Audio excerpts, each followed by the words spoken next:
country's southern region of Mindanao. Admittedly, when the first one came in, I overlooked it, and I figured I'd get to it at a later time, but once more and more started coming in, I knew I couldn't ignore it. Now, for those of you who are completely unfamiliar with the situation, what I'm about to explain is going to sound like a lot, but trust me, we're going to circle back around and dissect everything, no matter how crazy sounding it is. So, what exactly is the deal with this so-called cult?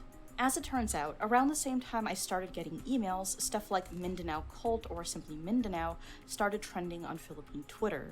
Giving Twitter a quick scroll, you'll soon notice a few common themes. According to concerned netizens, the cult's MO is to go around knocking on people's doors at night, and whoever answers meets a grim fate. That's already weird enough, but not anywhere near as out there as some of the other claims. Some locals also say that the cult members seem to possess supernatural abilities, such as shape-shifting into animals to blend in, or even taking the form of a loved one in order to gain entry into your home.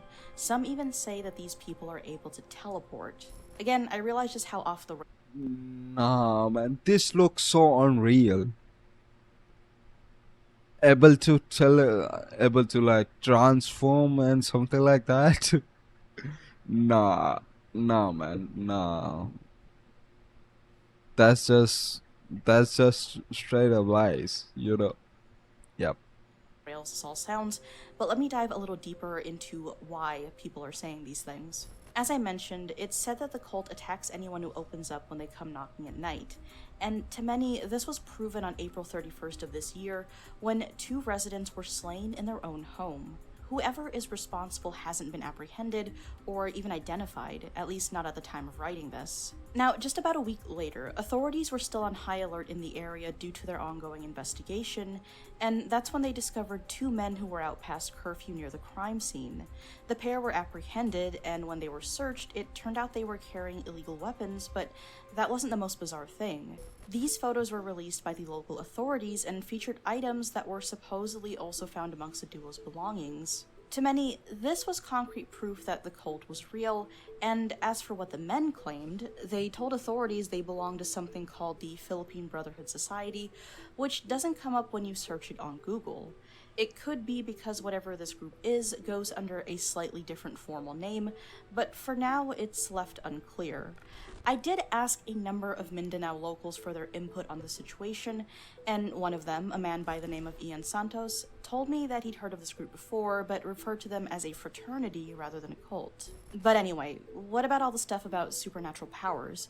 What are people basing that off of? This is the part that gets even muddier, so buckle up. As I said, this situation went viral on Philippine social media, and as such, a number of videos and images said to be linked to these sightings have come up. Here are 2 examples where a man, specifically an alleged cult member, is seen upon a rooftop, seemingly trying to escape the panic mob after supposedly being caught knocking on a few doors.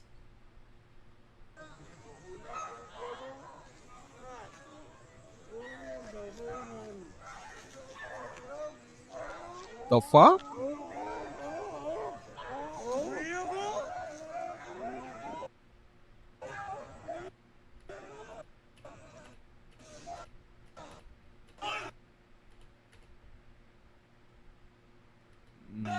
Nah. Ooh, that's... Wait. Wait. No, no, no, no, no. Ooh, that's a scary looking like thing, you know? Snapping to.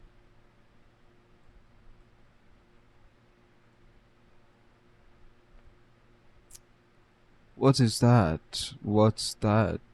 I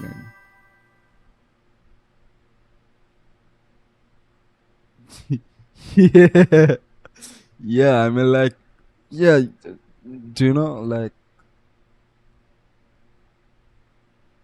I mean, like, yeah.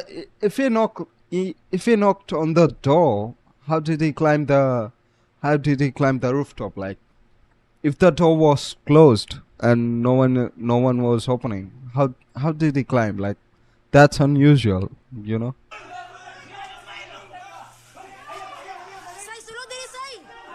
Who's speaking from maybe in Philippines or something like that.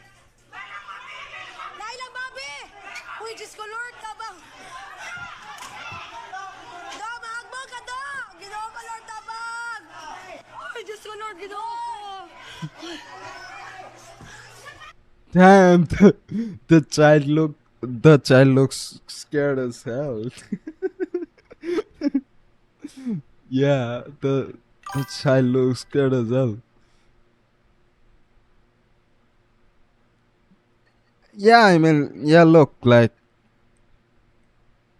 you can see the figure right here, you know.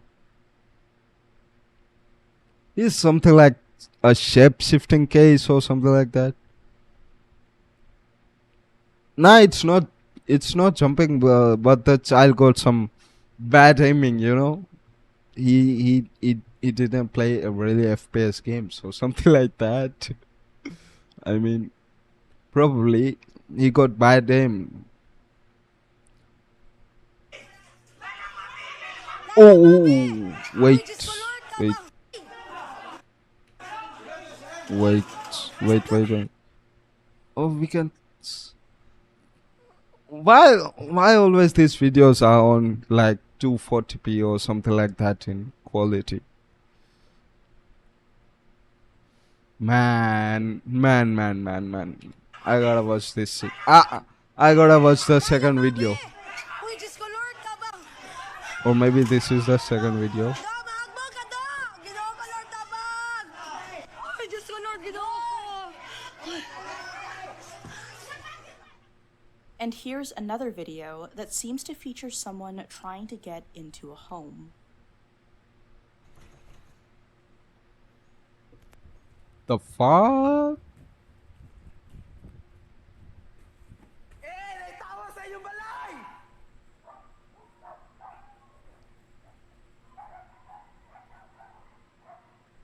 Jinito po gingawa nila. What the fuck is? Can I see the man? Hey.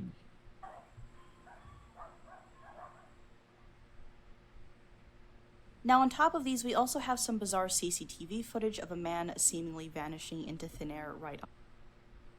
Dude. That's cool as VFX, you know? Yeah, that's a cool VFX. Maybe this will be a promotion of a movie or something like that. I don't know, but On camera, hence the teleportation claims. Before we continue, I do want to point out that a lot of people are genuinely frightened by all of this, especially after the incident on April 31st and the news of the two men who got arrested. The idea of people knocking on your door at night would freak just about anyone out, but having Yep. said that, when it comes to all of the online I've been should be shitting my pants if someone knocked on my door right now. footage, be it cell phone videos or CCTV, it's just incredibly difficult to figure out if what we're looking at is even in the same area.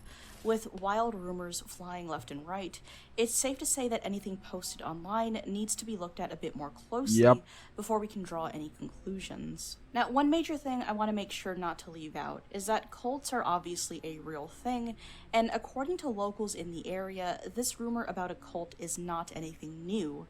Another resident by the name of Ferrari Romano told me that word of a Ferrari religious Romano. sect in the area was not surprising. If this cult does exist, its beliefs vary widely depending on who you ask. Some will say that they're devil worshippers, while others claim they incorporate elements of the native religions into their practice via Oh. amulets and other items. At this point in time, all we have is hearsay, and there's even rumors that the group is moving from its current southern post all the way to Luzon in the north. The hysteria has mounted to the point where the mainstream media and even the police have gotten involved in trying to catch the cult. Again, if they do exist. So, for this part, I'm going to provide my personal opinion on what could be going on here. I want to start out by saying that while there is a lot of panic going on, there's also a lot of skepticism. Ian Santos, the local I mentioned a second ago, chalked this up to misunderstandings, probably attempted robberies mixed with paranoia caused by rumors of roaming cults knocking on doors. Another anonymous local I talked to agreed, stating that while he believed cults existed in the area, he thought the narrative in question wasn't all it was made out to be. When chatting with Ferrari Romano, he also pointed out that many people assume the guy climbing on the roof might have just been having some kind of episode, although he does also add that some made the observation that the man was acting like something called an aswang, and that's where my thoughts on things come in. So for those of you who don't know, aswang is the name of a sort of vampiric creature in Philippine folklore that goes by different names in slightly different forms depending on the region. Now, I'm not saying that any of these men were actually supernatural creatures, but what I am saying is that everything about this so-called cult came off to me like an aswang story, but repackaged, and let me clarify why. Like I said earlier, the cult is said to appear at night knocking on your door, maybe even impersonating someone you know to get inside. If you try to chase them down, they might just switch forms into a cat or whatever else to evade capture. As you might have guessed, these are all classic attributes of vampiric creatures in the Philippines, and even in the West for that matter. It's common practice in the Philippines to say "tao po" when knocking on someone's door.